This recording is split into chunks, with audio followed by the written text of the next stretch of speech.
1996, Tupac gets killed. You know him now for about 2 years, and Yep. you know him on a level that most people don't. Yep. It's family. This is my brother. Absolutely. Right here. Where was you at when you got the news that Tupac got shot? I was I actually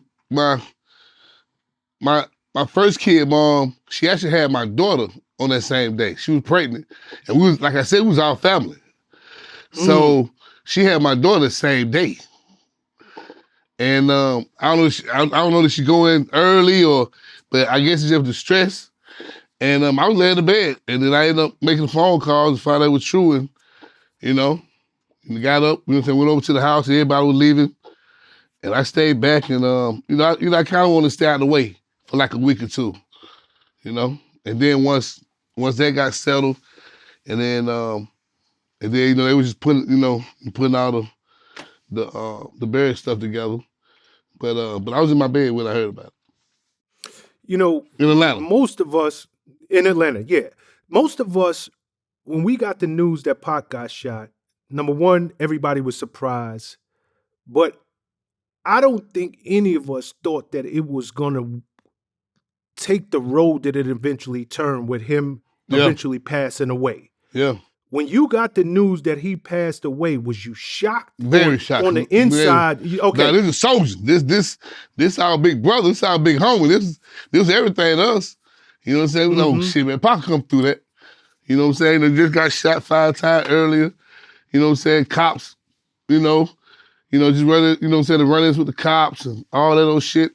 So we just figured he'll come back through. You know what I'm saying? He'll make it through that.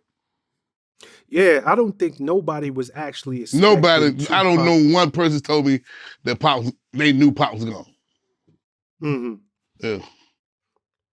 Yeah. Once Pop passed, yeah, I know you work with Edie from the Outlaws. This is your man by now. Absolutely.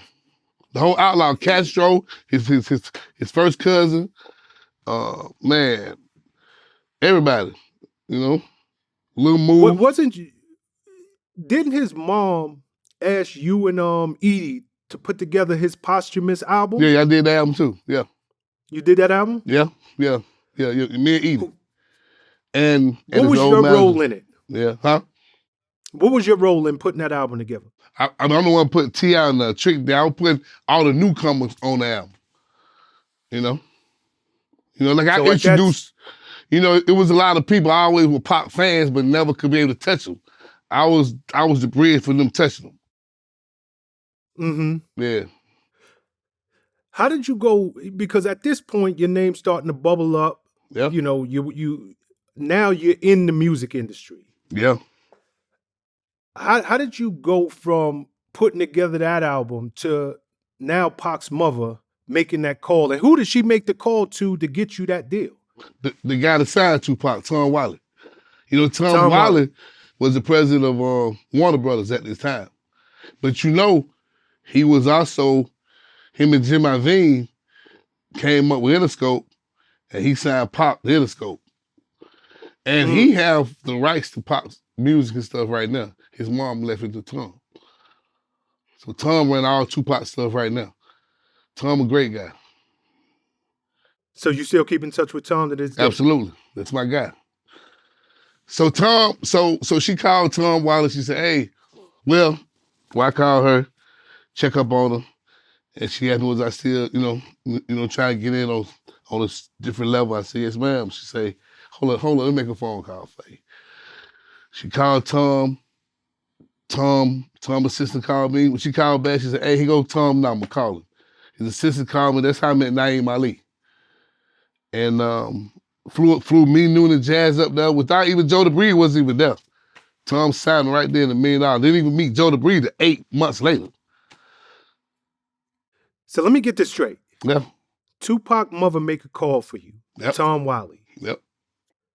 You helped her. You been there as a family member. She Absolutely. just want to do something good for Pac's little brother. Absolutely. Yo, you still trying to get in the music industry? Yep. Let me make a call. Within an hour or so later, you get a call and get flown out there and get $1 million deal on an artist that Tom never heard. Never. Damn. Damn. Okay. Alhamdulillah. Yeah. Yeah. Yeah. It So went just like that. I'm talking about 3 days later, man, we was in the air, going to LA, met Naeem, met Tom Wiley, and man, it was on from there. And at the same time, you gotta think, we just did a deal with Sierra through Show Enough. And then we discovered Joe DeBreeze, a young artist, you know, put him out. Then I would start to build Boys in the Hood.